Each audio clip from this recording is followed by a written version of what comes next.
الحمد لله نحمده ونستعينه ونستغفره ونؤمن به ونتوكل عليه ونعوذ بالله من شرور أنفسنا ومن سيئات أعمالنا.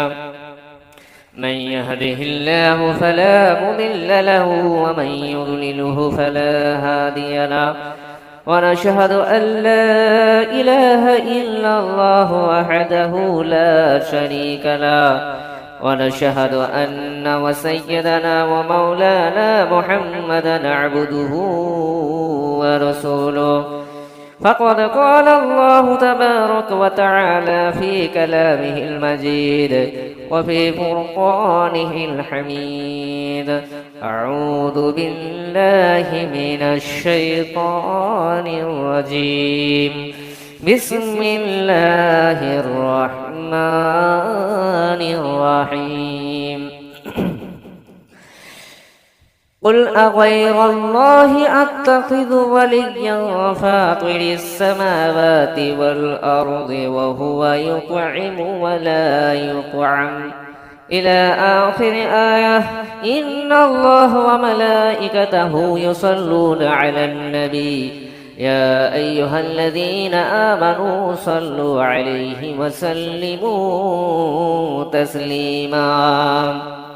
قال النبي صلى الله عليه وسلم: من قال به صدقه ومن عمل به أجره ومن حكم به عدله ومن دعا إليه هدي إلى صراط مستقيم. أو كما قال عليه الصلاة والتسليم. ওহে কবর, ওহে কবর, ওহে কবর, ওহে কবর, কবর মাঝে তোমায় যখন একা শোয়াইবে, ফেরেশতারা এসে তখন সওয়াল করিবে। কবর মাঝে তোমায় যখন একা শোয়াইবে, ফেরেশতারা এসে তখন সওয়াল করিবে। সেই সওয়ালের জবাব না দিলে মারবে রে গর্জন। ওহে কবর, ওহে কবর, ওহে কবর, ওহে কবর। সাবিছো পোকামাকড় আসবে তোরি ঘরে, সোনারি দেহ খানি খাবে কুড়ে কুড়ে। সাবিছো পোকামাকড় আসবে তোরি ঘরে, সোনারি দেহ খানি খাবে কুড়ে কুড়ে। পানি ঝরে শোনে তোর খবর। ওহে কবর, ওহে কবর, নেকি বদির হিসাব কোষে প্রশংসিত হবে। আমল নামা সঠিক হলে বেশক নাজাত পাবে। নেকি বদির হিসাব কোষে প্রশংসিত হবে। আমল নামা সঠিক হলে বেশক নাজাত পাবে। নইলে সেদিন মারবে রে গর্জন। ওহে কবর, ওহে কবর, ওহে কবর, ওহে কবর। সমস্ত প্রশংসা, সমস্ত গুণগান সেই মহান আল্লাহ তাবারক তাআলার জন্য, যিনি আমাদেরকে বড় ভালোবেসে মানব রূপে সৃষ্টি করেছেন এবং তারপরে পরে শেষ নবীর উম্মত করেছেন সেই জন্য, এবং সমস্ত প্রশংসা আল্লাহর জন্য। আমরা সবাই পড়ি আলহামদুলিল্লাহ। তারপরে পরে শতকোটি দরুদ বর্ষিত হোক আমার নবী, আপনার নবী তথা সারা বিশ্বের নবী আহমদ মুস্তফা সাল্লাল্লাহু আলাইহি ওয়াসাল্লামের উপর, বলুন আল্লাহুম্মা আমিন। আমার চ্যানেলে জুড়ে থাকা বন্ধুদের এবং ভাইদের বোনদেরকে জানাই আমি অন্তর থেকে ভালোবাসা, এবং মুসলিম ভাইদের বোনদেরকে জানাই আসসালামু আলাইকুম, এবং দেশ বিদেশ থেকে যারাই দেখছেন তাদেরকে জানাই আমি আমার অন্তরের ভিতর থেকে ভালোবাসা এবং শুভেচ্ছা। আমি কোরআন পাকের মধ্যে একটা আয়াত পরিবেশন করেছি আপনাদের সামনে, সেটা তাফসীর এবং ব্যাখ্যা করে আপনাদের সামনে তুলে ধরবো ইনশাআল্লাহ। খুব গুরুত্বপূর্ণ একটা আয়াত আপনাদের সামনে তুলে ধরেছি। আয়াতটা হচ্ছে কুল আগাইরাল্লাহি আত্তাখিযু ওয়ালিয়্যান ফাতিরিস সামাওয়াতি ওয়াল আরদ ওয়া হুয়া ইউতঈমু ওয়া লা ইউতআম। পারা নম্বর 7, পৃষ্ঠা নম্বর 8, রুকু নম্বর 2, সূরা নাম সূরা আনআম, আয়াত নম্বর 14, ডান দিক পৃষ্ঠা মিডল পয়েন্টে আল্লাহ রাব্বুল আলামিন বলেছেন এই আয়াতের অর্থ হলো এটাই, নবীকে বলছেন, হে নবী তুমি বলো, আমি আল্লাহকে ত্যাগ করে অন্য কাউকে নিজের ইলাহ বানিয়ে নেব কি? প্রশ্ন করতে বলছেন। কাফেরদের জন্য বলা হয়েছে, কাফেরদেরকে বলতে বলেছেন, হে নবী তুমি বলো, আমি আল্লাহকে ত্যাগ করে অন্য কাউকে নিজের ইলাহ বানিয়ে নেব কি?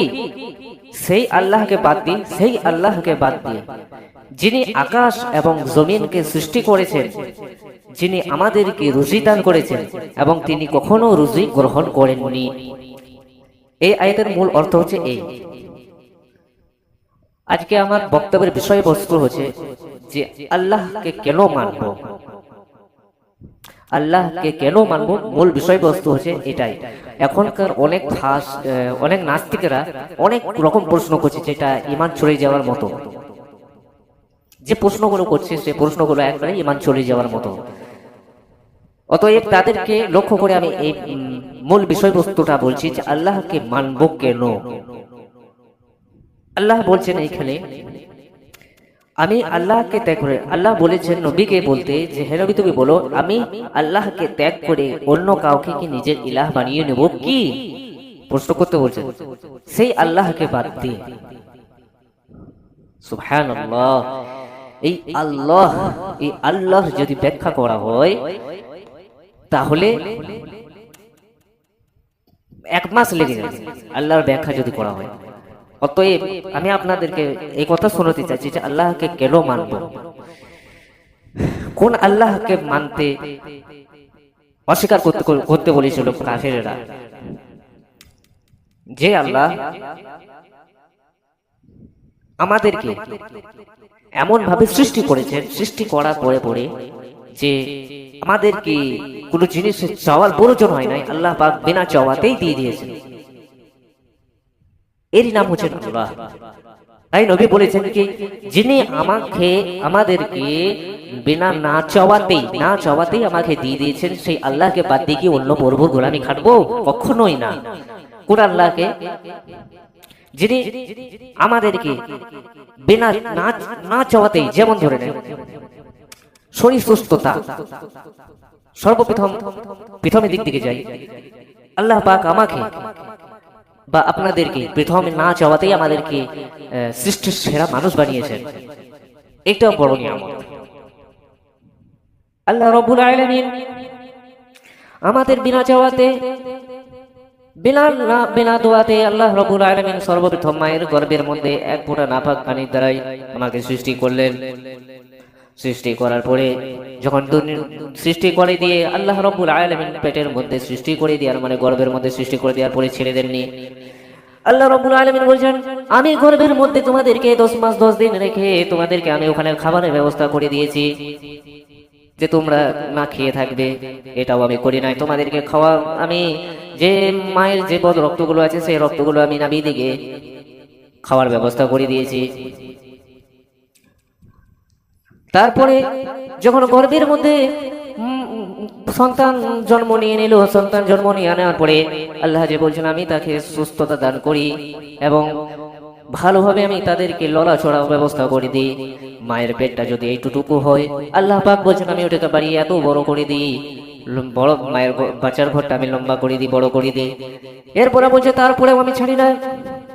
তারপরে কিভাবে কি থাকবে, কিভাবে কি না লড়বে, কিভাবে কি সুবিধা হবে, আল্লাহ পাক সেই খবরও রেখেছেন। আল্লাহ বলেছেন যে তোমরা যে লড়াচড়া করো, মায়ের পেটে যে লড়াচড়া করো, সেগুলোকে আমি লক্ষ্য রাখি, সেগুলো যেন তোমাদের কোনো অসুবিধা না হয় সেও ব্যবস্থা রেখেছি। যেমন পানি, মায়ের পেটে গর্ভের মধ্যে যে পানি আছে, সে পানিগুলোকে দিয়ে আল্লাহ পাক স্পঞ্জ হিসেবে ছেলের মানে বিছানা তৈরি করে দিয়েছেন। আল্লাহ বলেছেন যে তোমাদেরকে এত ব্যবস্থা করে দেওয়ার পরে তুমি যখন দুনিয়ার মধ্যে চলে এলে, দুনিয়ার মধ্যে ভূমিষ্ঠ হয়ে গেলে, তখন তোমাদেরকে আমি ফেলে দিই নাই। তোমাদেরকে আমি এমন রিজিক দান করেছি দুনিয়ার বুকে যে তোমাদেরকে আমি ছেড়ে দিই নাই। এমন রিজিক দান করেছি তোমাদের দুনিয়া আসার সাথে সাথে আমি তোমার মায়ের দুধের, বুকের দুধের ব্যবস্থা আমি করে দিয়েছি। যে আল্লাহ রাব্বুল আলামিন পেটে দেখার অবস্থায়, গর্ভে থাকা অবস্থায় তোমাদেরকে বদরক্ত খাওয়ানো হয়েছিল, খাইয়ে পেট ভরাতো। আল্লাহ রাব্বুল আলামিন সেইটাকে বাদ দিয়ে তোমাদেরকে পবিত্র সচ্ছলতা মায়ের দুধের ব্যবস্থা তিনি করে দিলেন। আল্লাহ রাব্বুল আলামিন যখন শিশু যখন বড় হতে লাগলো, আস্তে আস্তে আল্লাহ রাব্বুল আলামিন বলেন যখন শিশু বড় হতে লাগলো, তাদেরকে আমি দুনিয়ার খাবারে সংযুক্ত করে দিলাম, দুনিয়ার খাবারের ব্যবস্থা করে দিলাম, দুনিয়ার খাবারের নিয়ামত তাদেরকে সামনে এনে রেখে দিলাম। তারপরে বলেন আল্লাহ রাব্বুল আলামিন বলেন তোমাদেরকে আমি মুসলমান ঘরে জন্ম দিয়েছি। মুসলমান ঘরে জন্ম দেওয়ার কারণ হচ্ছে যে পৃথিবীর মধ্যে যত শিশু ভূমিষ্ঠ হয় পৃথিবীতে, আল্লাহ রাব্বুল আলামিন তাদেরকে নিষ্পাপ এবং কোনো গুনাহ নাই সেই শিশু তোমাদেরকে ভূমিষ্ঠ করেছে দুনিয়ার মধ্যে। তোমাদের কোনো পাপ থাকার সেই সময় ছিল না। অতএব তোমরা যখন ধর্ম পরিত্যাগ করো, তোমরা যখন ধর্ম পরিত্যাগ করো, তখন তোমরা নিজেরা নিজের চিন্তা ভাবনা, নিজের বিবেককে মেরে দিয়ে তোমরা অন্য ধর্মে চলে যেও। কারণ আল্লাহ রাব্বুল আলামিন বলছেন যখন তোমরা 2 বছর 3 বছর হয়ে গেলে, তোমরা আস্তে আস্তে হাঁটতে লাগলে, কথা বলতে লাগলে, আল্লাহ রাব্বুল আলামিন বলছেন তোমাদের পাকে এমন ভাবে শক্ত করে দিলাম যে পায়ের কারণে তুমি হেঁটে হেঁটে যেতে লাগলে, তোমার পায়ের যে আস্তে আস্তে হাঁটতে লাগলে পড়ে আস্তে আস্তে হাঁটতে গিয়ে পড়ে যাচ্ছ। তো আল্লাহ রাব্বুল আলামিন বলছেন এই হাঁটার ব্যবস্থাও আমি করে দিয়েছি এবং তোমাদের রিজিকের ব্যবস্থাও আমি করে দিয়েছি, আমি তোমাদেরকে খাওয়ার ব্যবস্থাও আমি করে দিয়েছি। এবং আল্লাহ রাব্বুল আলামিন বলছেন শুধু তাই নয়, আস্তে আস্তে তোমাদের জবান থেকে কথা আমি ফুটিয়েছি, কথার মালিককে, কথা ফুটানোর মালিককে আল্লাহ রাব্বুল আলামিন। এরপরে পরে আল্লাহ রাব্বুল আলামিন যখন বলছেন একটা শিশু যখন বালেগ হয়ে গেল, তারপরে সে অকৃতজ্ঞ হয়ে গেল। এতদিন যে প্রতিপালন করিয়েছি, যে যখন শিশু জন্ম নিয়েছিল তখন থেকে আমি পালিত, তাকে সৃষ্টি করে খাবার ব্যবস্থা করে দিয়েছি, তাকে অনেক কিছু নিয়ামত আল্লাহ রাব্বুল আলামিন দান করে দিয়েছে। তারপরে সে যখন বালেগ হয়ে গেল তখন সে অস্বীকার করতে লাগলো এবং সে আল্লাহকে অবমাননা করতে লাগলো। এইটুকু বুঝতে পারছে সে, এই যে আমার মা বাপ 10 মাস 10 দিন গর্ভে ধরেছেন, গর্ভ ধরার পরে যে আমাকে বালেগ পর্যন্ত মানুষ করেছেন,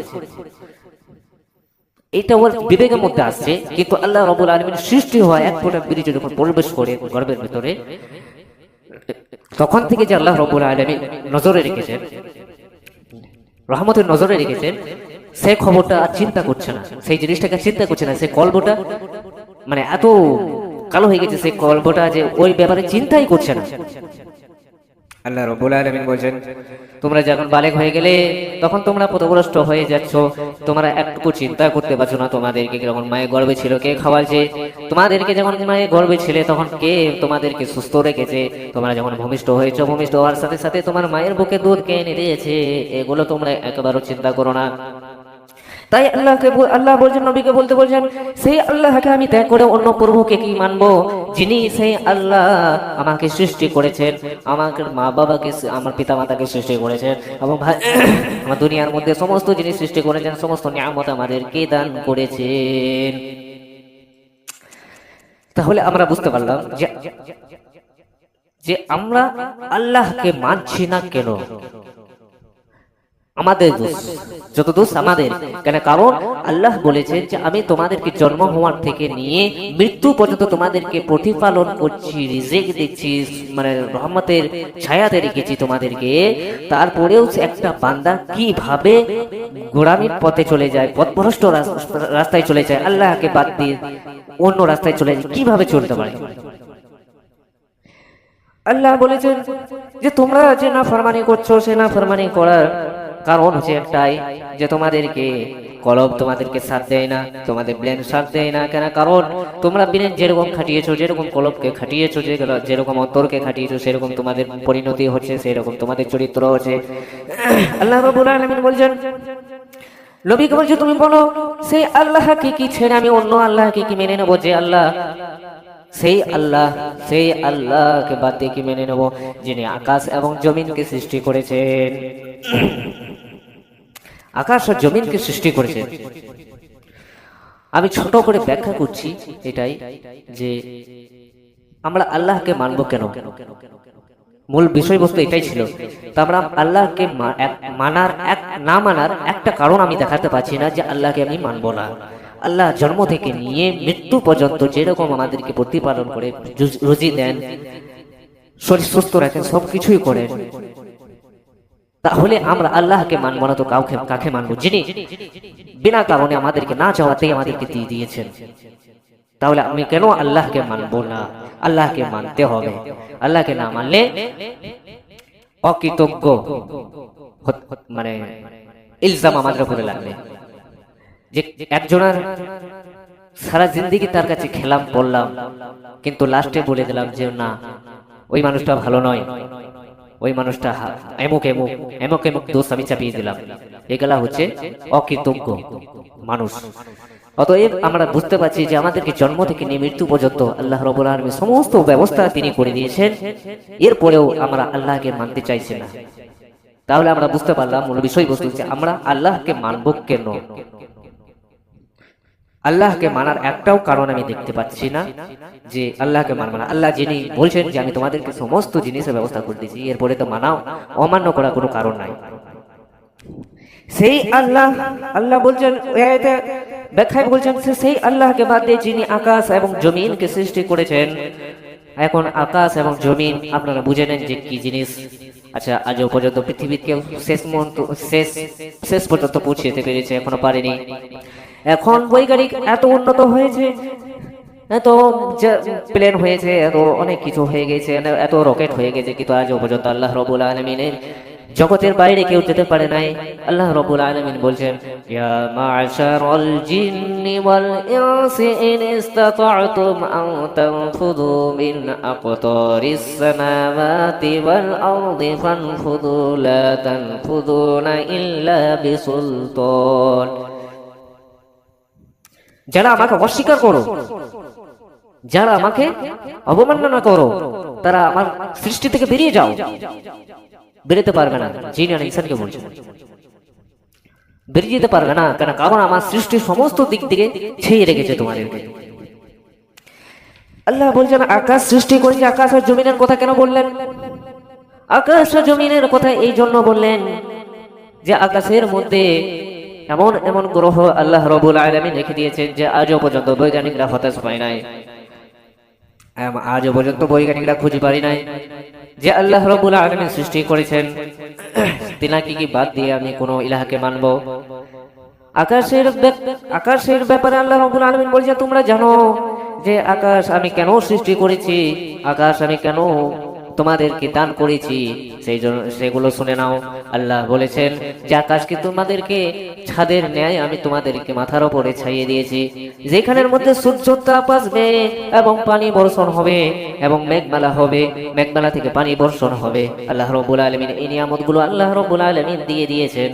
এবং সূর্য থেকে যে আসার উপকার আল্লাহ রাব্বুল আলামিন রেখেছেন, সে সূর্য থেকে যে উপকারগুলো রেখেছেন, সেই সূর্য তাপের মধ্যে যে উপকারগুলো হয় মানুষের মধ্যে, গাছের মধ্যে, সৃষ্টির মধ্যে, সে আল্লাহ রাব্বুল আলামিন আসমান থেকে দিয়ে দিয়েছেন। তাহলে আমরা বুঝতে পারলাম যে আল্লাহ রাব্বুল আলামিন আকাশকে কেমন সৃষ্টি করেছেন, আকাশ কি জিনিস। আসুন একবার ব্যাখ্যা করি আকাশ কি জিনিস। আল্লাহ রাব্বুল আলামিন বলেছেন একটা দুটো নয়, তিনটে নয়, চারটা নয়, সাতটা আসমান আমি আল্লাহ রাব্বুল আলামিন তোমাদের মাথার উপরে রেখে দিয়েছি। তা আমরা বুঝতে পারছি যে আল্লাহ রাব্বুল আলামিন আমাদেরকে সুন্দরভাবে সৃষ্টি করে দুনিয়ার মধ্যে প্রেরণ করেছেন।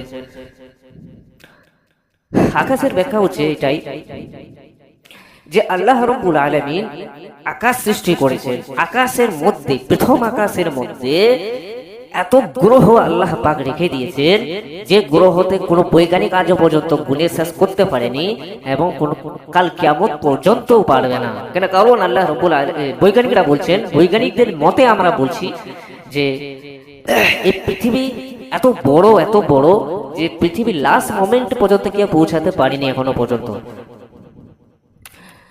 তাহলে পৃথিবী যদি এত বড় হয়, বৈজ্ঞানিকরা বলছেন যে পৃথিবী থেকে সূর্য 13 লক্ষ গুণ বড় আসমানের মধ্যে। আপনারা বুঝে নেন, চিন্তা করুন একটা, যদি পৃথিবীটা এত বড় তার থেকেও যদি সূর্যটা আরো বড় হয়, তাহলে আসমানটা কত বড়, মহাশূন্যটা কত বড়। তারপরে আরো বৈজ্ঞানিকরা বলছেন যে এইরকম সূর্য 3 থেকে 4 কোটি, 13 লক্ষ, পৃথিবী থেকে 13 লক্ষ গুণ বড় সূর্যকে 3 থেকে 4 কোটি থেকে 5 কোটি সূর্য এক একটা তারা, এক একটা গ্রহ বলছে খেয়ে নেবে। মানে সূর্যটা 4 থেকে 5 কোটি সূর্য এক জায়গায় যদি জড়ো করা হয়, যতটা বড় হবে, আল্লাহ বলছেন, বৈজ্ঞানিকরা বলছেন যে ওই রকম এক একটা তারা আল্লাহ রাব্বুল আলামিন আসমানের মধ্যে, মহাশূন্যের মধ্যে রেখে দিয়েছেন। এরকম যে কত অসংখ্য তারা আল্লাহ রাব্বুল আলামিন রেখেছে, সেটা আজও পর্যন্ত বৈজ্ঞানিকরা বলতে পারেনি। আল্লাহু আ'লাম, আল্লাহ ছাড়া কেউ জানে না। তারপর আবার শুনুন, আবার বৈজ্ঞানিকরা বলছেন যে ওই রকম তারা যদি ঘুরতে ঘুরতে ঘুরতে ঘুরতে ঘুরতে ঘুরতে এমন একটা জায়গা আছে, সেই জায়গার মধ্যে যদি চলে যায়, ওই 3 থেকে 4 কোটি সূর্য খেয়ে নেওয়া তারাটাকে বলেছে 1 সেকেন্ড থেকে 2 সেকেন্ড বা 3 সেকেন্ডের মধ্যে চুষে শেষ করে খেয়ে নেবে, সেই কালো জিনিসের মধ্যে হারিয়ে যাবে। সেটা আবার কি জিনিস? অনেকজন প্রশ্ন করবে, সেটা আবার কি জিনিস? ওইটা আল্লাহ রাব্বুল আলামিন বলছেন, ফালা উকসিমু বিন-নাওয়াকিন নুজুম, যেখানে তারকা সমূহ ধ্বংস হয়। অনেক মুফাসসিররা খুঁজে খুঁজে এমন একটা জায়গার নাম পেয়েছেন, সেটার নাম হচ্ছে ব্ল্যাক হোল। সেটা কালো কূপ, কালো অন্ধকার কূপ, যেখানে যদি পৃথিবী বা কোনো তারা পৌঁছে যায়, আল্লাহ রাব্বুল আলামিন এমন সৃষ্টি করে রেখেছেন, সেটাকে চুষে সে যেখান থেকে আলো আসবে, সেটাকেও শেষ, আলোটাকেও শেষ করে সেই গ্রহটাকেও চুষে শেষ করে দেয়। বলুন সুবহানাল্লাহ। তাহলে জানতে হবে যে ব্ল্যাক হোলটা কত বড়। আরো গ্রহ আল্লাহ পাক রেখে দিয়েছেন, সেগুলো আমাদের জানা নাই। এমন সৃষ্টি জগৎ আল্লাহ পাক আসমানের মধ্যে রেখে দিয়েছেন, সেটা এখনো পর্যন্ত আমাদের জানা নাই। তাহলে জানতে হবে যে সৃষ্টি যদি এত বড় হয়, এতটুকু চিন্তা করুন, যে সৃষ্টি যদি এত বড় হয়, সৃষ্টিকর্তা কত বড়। তাহলে তিনাকে মানবো না কেন? তেনার হুকুম পালন করবো না কেন?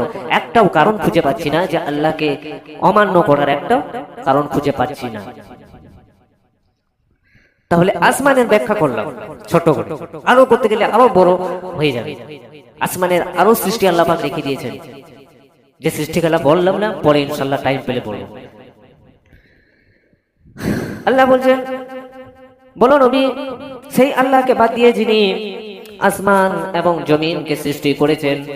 এবারে আসি জমিনের ব্যাখ্যায়। জমিনের ব্যাখ্যায় আল্লাহ রাব্বুল আলামিন বলছেন, জমিনকে আমি এমন ভাবে সাজিয়েছি, এমন ভাবে তোমাদেরকে উপকার স্বরূপ জমিনকে বিছিয়ে দিয়েছি, যে তোমরা চাষ করলে চাষ করতে পারবে, বিল্ডিং করলে বিল্ডিং করতে পারবে, কারখানা করলে কারখানা করতে পারবে, পাহাড় করলে পাহাড় করতে পারবে, সমুদ্র করলে সমুদ্র করতে পারবে, পুকুর করলে পুকুর করতে পারবে। এমন ভাবে জমিনকে তোমাদেরকে সমতল করে দিয়েছি। জমিনের ভেতরে, জমিনের মধ্যে এমন এমন বড় জিনিস রয়েছে, যেমন সমুদ্র। সর্বপ্রথম আছে সমুদ্র। সমুদ্র এত বড় বড় সমুদ্র, আমরা যখন সমুদ্রের ধারে যাই, তখন আমরা বুঝতে পারি যে সমুদ্রটা আল্লাহ পাক কত বড় সৃষ্টি করেছেন। সমুদ্র কত বড় সৃষ্টি করেছেন।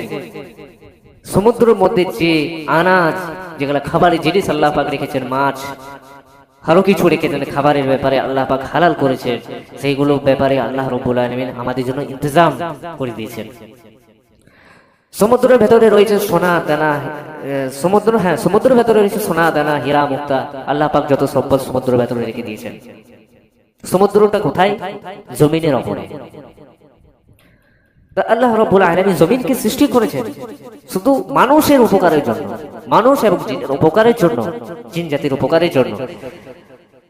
সমুদ্র থেকে যে মাছ পাওয়া যায় সেটা মানুষের উপকারের জন্য, সমুদ্রে যে নৌকা চললে, যানবাহন চলে, ব্যবসা বাণিজ্য হয় সমুদ্রের মধ্যে, সেগুলো মানুষের আসার করার জন্য।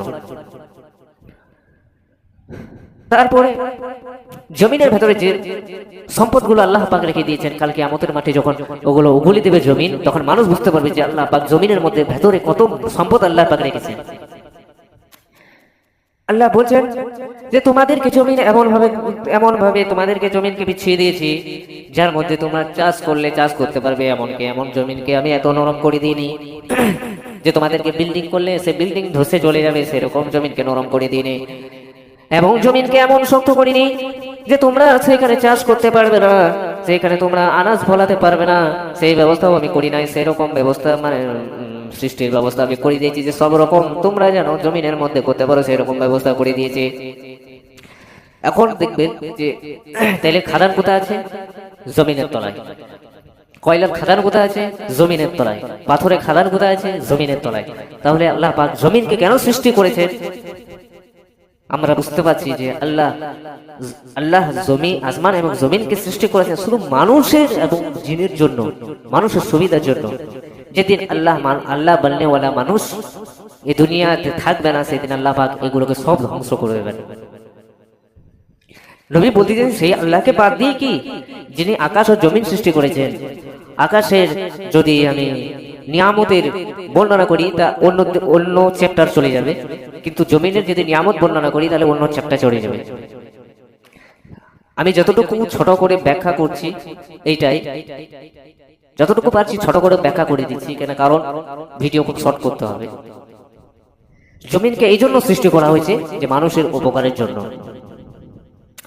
তারপর আল্লাহ নবীকে বলতে পারেন, যিনি রুজি দান করেন, তোমাদেরকে রুজি দান করেন এবং রুজি গ্রহণ করেন না।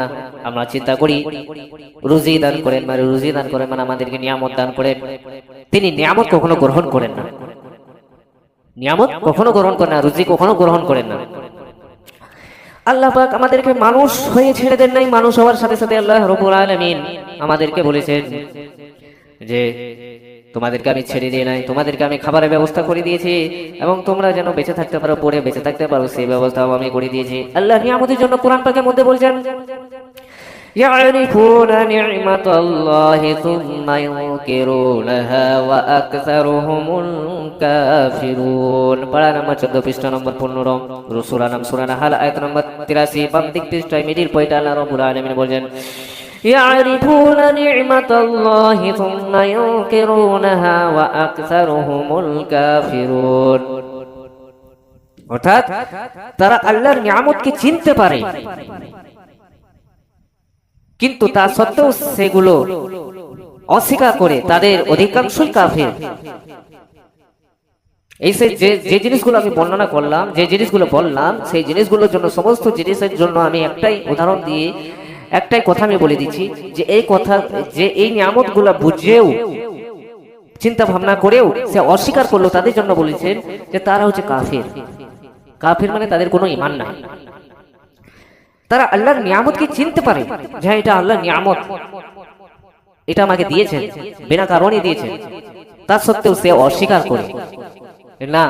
এটা এই জন্য হলো, যেমন একটা রোগ হয়েছে, রোগটা কোনো ডাক্তারের কাছে গেল, ডাক্তার যাওয়ার পরে সে রোগটা ভালো হলো, তো সে বলতে লাগলো যে এই রোগটা এবং ডাক্তারকে দেখিয়ে তার ওষুধে ভালো হয়েছে। নাউযুবিল্লাহি মিন যালিক। আল্লাহ বলছেন তোমাকে শিফা করার দায়িত্ব আমার, তোমাকে রোগ দিয়েছি, রোগটাকে শিফা করার দায়িত্ব আমার, তোমাদেরকে একটা হিলা হিসেবে আমি তোমাদেরকে পাঠিয়েছি। মুসা আলাইহিস সালামের একটা ঘটনা শুনলে আমরা বুঝতে পারবো। হযরত মুসা আলাইহিস সালাম একদিন খুব ডায়রিয়া হয়েছিল, ডায়রিয়া মানে বুঝতে পারছেন পায়খানা বমি হয়েছিল।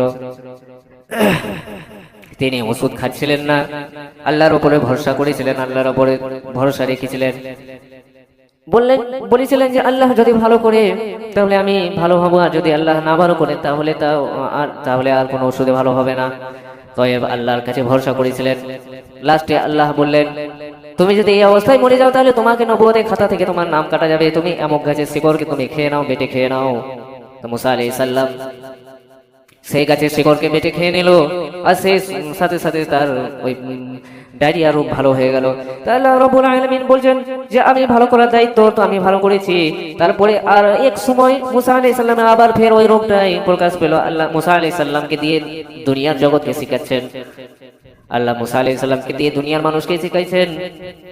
তারপরে কিছুদিন পরে আবার সেই রোগটা মুসা আলাইহিস সালামের প্রভাব দিল এবং আল্লাহকে না জিজ্ঞেস করে সেই গাছের শিকড়কে আবার বেটে খেয়ে নিল। কিন্তু আল্লাহ রাব্বুল আলামিন বলছেন আমার হুকুম নাই, মুসা আলাইহিস সালামের রোগ ভালো হলো না। তখন মুসা আলাইহিস সালাম আল্লাহকে প্রশ্ন করলেন, আল্লাহ আপনি তো এই গাছের শিকড়কে খেতে বলেছিলেন, বেটে খেতে বলেছিলেন, তখন ভালো হয়ে গেছিল, কিন্তু এখন ভালো হচ্ছে না কেন? আল্লাহ রাব্বুল আলামিন বলছেন আমার তখন ওই শিকড়ের উপর হুকুম ছিল যে হে শিকড় তুমি মুসা আলাইহিস সালামের রোগকে তুমি ভালো করে দিও, ভালো করে দিও, তোমার কাজে লেগে যাবে, সেই জন্য আমি হুকুম করেছিলাম বলে সেই জিনিসে কাজ করেছিল, কিন্তু আমি এখন আর হুকুম দিই নাই, সেই জন্য তোমার রোগ ভালো হয় নাই। এই জন্য আল্লাহ রাব্বুল আলামিন বলেছেন সমস্ত জিনিসের উপর আমার হুকুম থাকতে হবে, তবে সেই জিনিসে কাজ হবে, কারণ কোনো ওষুধে ভালো হবে না, কোনো ডাক্তারিতে ভালো হবে না যদি আল্লাহ রাব্বুল আলামিন যদি ভালো না করেন। আল্লাহ শুধু জাস্ট একটা হিল্লা বলেছেন যে হ্যাঁ তোমরা যাও ডাক্তারকে না ডাক্তার দেখাও। তাহলে আল্লাহ রাব্বুল আলামিন আমাদের রুচি দিয়েছেন নিয়ামত, যারা অস্বীকার করে আল্লাহ রাব্বুল আলামিন তাদের জন্য সার্টিফিকেট দিয়েছেন তারা হলো কাফের। তারপর আল্লাহ রাব্বুল আলামিন অন্য জায়গায় বলেছেন ফাকুলু মিম্মা রাযাকাকুমুল্লাহু হালালান তাইয়্যিবান ওয়াশকুরু নি'মাতাল্লাহি ইন কুনতুম ইয়্যাহু তা'বুদুন। পারা নম্বর 14 পৃষ্ঠা নম্বর 19 রুকু নম্বর 21 আয়াত নম্বর 114 বাম দিক পৃষ্ঠায় উপর থেকে 4 লাইন নিচে আল্লাহ রাব্বুল আলামিন বলেছেন ফাকুলু মিম্মা রাযাকাকুমুল্লাহু হালালান তাইয়্যিবান ওয়াশকুরু নি'মাতাল্লাহি ইন কুনতুম ইয়্যাহু তা'বুদুন। অতএব আল্লাহ তোমাদেরকে যে হালাল রিজিক উত্তম রিজিক দান করেছেন তোমরা তা থেকে আহার করো এবং আল্লাহর নিয়ামতের শুকরিয়া আদায় করো, যদি তোমরা তার ইবাদত করে থাকো, তার ইবাদত করে থাকো। তাহলে আমরা বুঝতে পারলাম যে আল্লাহ রাব্বুল আলামিন যে রুজি দান করেছেন সেই রুজির মধ্যে তোমরা খাও এবং আল্লাহর নিয়ামতের শুকরিয়া আদায় করো। আল্লাহর নিয়ামতের শুকরিয়া আদায় করলে আল্লাহকে মানা হবে, আল্লাহকে স্বীকার করা হবে, আল্লাহর হুকুমকে পালন করা হবে, সমস্ত জিনিস তার মধ্যে চলে আসবে। তাহলে আমরা বুঝতে পারছি আল্লাহ বলেছেন যে আমি তোমাদেরকে যে হালাল রিজিক দান করেছি সেই রিজিকের মধ্যে তোমরা খাও এবং তোমরা শুকরিয়া আদায় করো। আল্লাহ অন্য জায়গায় বলছেন ওয়ামা বিকুম মিন নি'মাতিন ফামিনাল্লাহ সুম্মা ইযা মাসসাকুমুদ-দুররু ফাইলাইহি তাজআরুন। পারা নম্বর 14 পৃষ্ঠা নম্বর 11 রুকু নম্বর 12 সূরা নাহাল আয়াত নম্বর 53 বাম দিক পৃষ্ঠায় শেষে এক লাইন উপরে আল্লাহ রাব্বুল আলামিন বলেছেন ওয়ামা বিকুম মিন নি'মাতিন ফামিনাল্লাহ সুম্মা ইযা মাসসাকুমুদ-দুররু ফাইলাইহি তাজআরুন। আর যে নিয়ামতি তোমরা পেয়েছো তা তো আল্লাহর নিকট হতে, আর যখন দুঃখ কষ্ট তোমাদেরকে স্পর্শ করে তখন তারই কাছে তোমরা আকুতি মিনতি করো, আকুতি মিনতি জানাতে থাকো। আল্লাহ রাব্বুল আলামিন বলেছেন। তাহলে আমরা বুঝতে পারলাম যে আর যে নিয়ামতগুলো তোমাদেরকে দান করা হয়েছে সেই নিয়ামতগুলো আল্লাহর কাছ থেকে এসেছে, আল্লাহ দিয়েছেন এবং আল্লাহকে সেই মোমেন্টে তোমরা ভুলে যাও। যখন তোমাদের অভাব অনটন চলে আসে, দুঃখ কষ্ট চলে আসে, সেই মোমেন্টে তোমাদেরকে আল্লাহকে স্মরণ পড়ে, সেই মোমেন্টে তোমাদের আল্লাহকে স্মরণ পড়ে তার কাছে কাকুতি মিনতি করে আল্লাহর কাছে চাও। আল্লাহ রাব্বুল আলামিন রিজিক কি দিয়েছেন? তাহলে নিয়ামত দিয়েছেন। নিয়ামতের মধ্যে একটা ওই জিনিস একটা বস্তু হচ্ছে রিজিক। রিজিকের মধ্যে বস্তু হচ্ছে নিয়ামতের মধ্যে সমস্ত নিয়ামতের মধ্যে বস্তুর একটাই জিনিস হচ্ছে, সমস্ত নিয়ামতের একটাই বস্তু হচ্ছে রিজিক। সেই আল্লাহ পাক রিজিক আমাদেরকে দান করেছেন। কিভাবে দান করেছেন শুনুন। আল্লাহ রাব্বুল আলামিন বলেছেন তোমাদেরকে রিজিক আমি এইভাবে দান করেছি যে তোমাদের সামনে যে খাবারগুলো আমি দিয়েছি, তোমাদের সামনে যে আমি খাবারগুলো দিয়েছি সেগুলো সবকে আমি পকেট করে করে তোমাদের সামনে রেখে দিয়েছি। কি পকেট করে করে রেখে দিয়েছেন শুনুন। আল্লাহ রাব্বুল আলামিন বলছে তোমাদেরকে যদি কমলা লেবু দিই, চেয়ে দেখো তোমরা কমলা লেবুর দিকে, তোমরা যখন কমলা লেবু খাও তখন তোমরা আস্তে আস্তে আস্তে আস্তে চামড়াটাকে ছিঁড়ে ছিঁড়ে ছিঁড়ে ছিঁড়ে সমস্ত জিনিসকে ছিঁড়ে ফেলে দিলে ভেতরে যে জিনিস আল্লাহ পাক রসালো জিনিস রেখে দিয়েছেন সেই জিনিসগুলো আল্লাহ রাব্বুল আলামিন তোমাদের সামনে খাওয়ার জন্য প্রস্তুত করে দিয়েছেন। তারপরে চলে যান কাঁঠালের দিকে ছেড়ে দেখো আল্লাহ বলেছেন আমি মানুষকে শ্রেষ্ঠ জীব বানিয়েছি, সেই জীবের অপমান হবে, সেই জীবের বেইজ্জত হবে, এটা আমি চাই না। আল্লাহ পাক বলছেন আমি কোনো তাদের খাবারকে তো আমি উদম রাখতে পারি না, তাদের খাবারকে তো আমি করতে পারি না, নষ্ট করতে পারি না, সেই জন্য আমি চামড়া দিয়ে সেই খাবারগুলোকে আমি মানে ঢেকে দিয়েছি। আল্লাহ বলছে তুমি তাকাও কাঁঠালের দিকে, কাঁঠাল এমন ভাবে আল্লাহ রব্বুল আলামিন কোয়াগুলোকে গুছিয়ে একটা মোটা চামড়া আল্লাহ পাক ঢেকে দিয়েছেন। সেই চামড়া ছাড়িয়ে এত সুন্দর ভাবে কোয়াগুলো সাজানো থাকে, মানুষ সেই চামড়াটাকে ছাড়িয়ে মানে বেছে সেই কোয়াগুলো ভক্ষণ করে খায়, সেই রিজিক গুলো খায়। তবু আল্লাহ রব্বুল আলামিন বলছেন এই জিনিসগুলো তোমরা খেয়ে আমার ইবাদত করো, আমার বান্দেগি করো, তাহলে আমার শুকরিয়া আদায় করো, তাহলে তোমাদেরকে কোনো হিসাব লাগবে না, তোমাদেরকে এই দুনিয়া থেকে 10 গুণ বড় জান্নাত আমি দিয়ে দেবো। তারপরে আল্লাহ রাব্বুল আলামিন খুব ছোট করে আমি বলছি যে আল্লাহ রাব্বুল আলামিন কিভাবে বুঝাতে চেয়েছেন যে তোমাদেরকে এমন ভাবে রিজিক দিয়েছি, সেই রিজিকের ব্যাপারে তোমরা একটুকু জ্ঞান করো না, একটুকু স্মরণ করো না যে এই রিজিক গুলো কে দিয়েছে। তারপর আল্লাহ বলছেন সমস্ত ফলের দিকে তাকিয়ে দেখো যে সমস্ত ফলগুলো তোমাদের জন্য আমি প্যাকেট করে তোমাদের সামনে নামিয়ে দিয়েছি। সেই আল্লাহকে কি তোমরা মানবে না যে আল্লাহ তোমাদের সামনে খুব সম্মানের সাথে এমন সুন্দর সুন্দর রিজিক তোমাদের সামনে রেখে দিয়েছেন। তাহলে আমরা বুঝতে পারলাম যে রিজিক আমরা কোথা থেকে পাচ্ছি, রিজিক আমরা কোথা থেকে পাচ্ছি। কোনো মামু দিয়ে যায় না, পৃথিবীর কোনো মামু আপনাকে খানোকায় মানে বসিয়ে খাওয়াতে পারে না, একমাত্র আল্লাহ রাব্বুল আলামিন বসিয়ে খাওয়াতে পারেন। আল্লাহ অন্য জায়গায় আরো বলছেন ওয়া আতাকুম মিন কুল্লি মা সাআলতুমুহু وَإِن تَعُدُّوا نِعْمَةَ اللَّهِ لَا تُحْصُوهَا إِنَّ الْإِنسَانَ لَظَلُومٌ كَفَّارٌ। পারা নাম্বার 13, পৃষ্ঠা নাম্বার 18, রুকু নাম্বার 17, আয়াত নাম্বার 34, সূরা ইব্রাহিম। ডান দিক পৃষ্ঠায় শেষে লাইনে শেষে এক লাইন উপরে আল্লাহ রাব্বুল আলামিন বলছেন ওয়া আতাকুম মিন কুল্লি মা সাআলতুমুহু ওয়া ইন তাউদ্দু নি'মাতাল্লাহি লা তুহসুহা ইন্নাল ইনসানা লাযালুমুন কাফফার। অর্থাৎ আর তোমরা যা চেয়েছো তাই প্রত্যেকটি তিনি তোমাদেরকে দান করেছেন, এবং যদি তোমরা আল্লাহর নিয়ামতে গণনা করো সে গুণে গুণে আল্লাহর নিয়ামতকে তোমরা শেষ করতে পারবে না। নিশ্চয়ই মানুষ বড়ই জালিম এবং অকৃতজ্ঞ। আল্লাহ বলছেন, কে বলছেন? আমার কথা নয়, আল্লাহ বলছেন যে আল্লাহ তোমাদেরকে যা দিয়েছেন, যে নিয়ামত গুলো দিয়েছেন, যেগুলো দিয়েছেন সবই আল্লাহর কাছ থেকে, কোনো মামুদ দিতে পারে না। একটা প্রধানমন্ত্রী সেও দিতে পারবে না, ওটা দেশকে বসে খাওয়াতে পারবে না। আল্লাহ বলছেন আমার থেকে দিয়েছি, এবং তোমরা যদি আমার নিয়ামতকে গণনা করো সেই নিয়ামতের গুণে গুণে শেষ করতে পারবে না। এবং এই নিয়ামত গুলো দেখেও যে অস্বীকার করে আল্লাহ তাদের জন্য বলছে নিশ্চয়ই মানুষরা বড়ই জালিম। ওইসব মানুষরা জালিম এবং অকৃতজ্ঞ যারা এই নিয়ামত গুলো দেখেও এবং ভোগ করে আল্লাহকে অস্বীকার করে।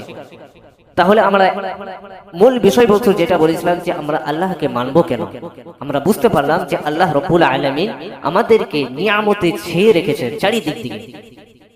তাহলে অবশ্যই আল্লাহকে মানতে হবে, অবশ্যই আমাদেরকে আল্লাহকে মানতে হবে, আল্লাহর হুকুমকে পালন করতে হবে। অতএব আমি বুঝতে পারলাম যে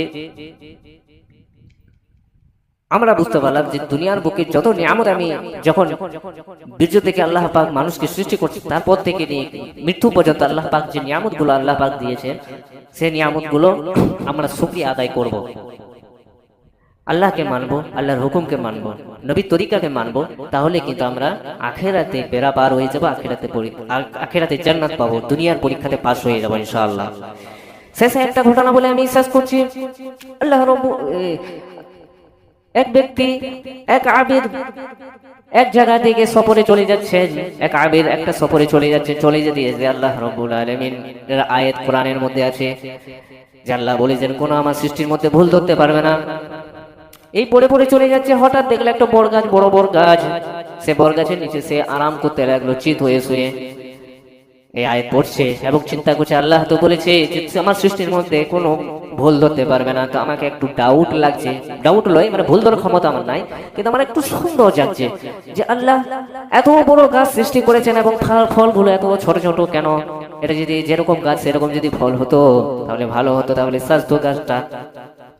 হঠাৎ করে একটা দমকা হাওয়া বয়ে গেল, দমকা হাওয়া বয়ে যাওয়ার পরে ডালে ডালে বাড়ি লাগলো, একটা পাকা বাটা ফল একটা নাকের কাছে এসে পড়ে গেল এবং নাকটা জ্বলে গেল। সেই আবেদ বলল যে আল্লাহ আমি ভুল করেছি, সঙ্গে সঙ্গে সিজদায় পড়ে গেল। আল্লাহকে বল, আল্লাহ তোমার সৃষ্টির মধ্যে কোনো ভুল নাই, আমার চিন্তার মতো যদি এত বড় গাছের ন্যায় যদি তুলনা ন্যায় যদি ফল হতো, তাহলে যদি আমার নাকে পড়তো তাহলে আমার নাকও যেত, মাথাও যেত। অতএব আল্লাহ যে সমস্ত জিনিসগুলোকে সৃষ্টি করেছেন সেই জিনিসগুলো সবই আল্লাহর নিয়ামত, যাতে মানুষের উপকার হয় সেই জন্য বানিয়েছে। অতএব আমরা বুঝতে পারলাম যে আল্লাহকে মানবো কেন। আল্লাহ যদি শুকরিয়া আদায় করি, শুকরিয়া আদায় করে শেষ করে যাবে না, যে অগন্তি নিয়ামত আমাদেরকে ছিঁড়ে রেখেছেন, তাহলে অবশ্যই আমরা আল্লাহকে মানবো, নামাজ পড়বো, রোজা রাখবো, হজ করবো, যাকাত দেবো, সহিহ কথা বলবো, মিথ্যা কথা ছেড়ে দেবো এবং যত ভালো কাজ আছে আমরা করব। এই বলে আমার বক্তব্য রীতি টানছি। ওমা আলাইনা ইল্লাল বালাগ। যদি ব্যাখ্যার মধ্যে কোথাও ভুল হয়ে থাকে, মানুষ তো আমি, তাহলে আমাকে জানাবেন, ইনশাআল্লাহ আমি সেটাকে সংশোধন করার চেষ্টা করব। আমার চ্যানেলে যারা জুড়ে আছেন তাদেরকে বলছি আপনারা শেয়ার করুন বেশি বেশি করে আমার চ্যানেলটাকে, এবং লাইক করেন। কমেন্টও দরকার আছে, কমেন্ট যদি না করেন তাহলে আমি বুঝতে পারবো না যে আমার কথাগুলো আপনারা বুঝতে পারছেন, আপনাদের সহি শুদ্ধভাবে পৌঁছাচ্ছে আপনাদের কাছে, কি এই জিনিসগুলো যে ব্যাখ্যাগুলো করছে সেই ব্যাখ্যাগুলো কি আপনাদের মনোযোগী মতন হচ্ছে এবং সেই ব্যাখ্যাগুলো পালন করার মতন কথা আপনাদের মনে লাগছে, তাহলে কিন্তু আমার পরিশ্রমটা ব্যর্থ যাবে না। আমার পরিশ্রম চাই হচ্ছে আপনাদের জন্য, এবং আমি চাইছি যে এই কোরআনের কথা, কোরআনের ব্যাখ্যা যেন অন্য মানুষের কাছে চলে যায় এবং সহিভাবে সবাই আমল করে, সেই উদ্দেশ্যে আমি চাইছি। এবং যারা চ্যানেলটাকে সাবস্ক্রাইব করেনি তারা সাবস্ক্রাইব করে নিন এবং বেশি বেশি করে শেয়ার করুন। আসসালামু আলাইকুম ওয়া রাহমাতুল্লাহ।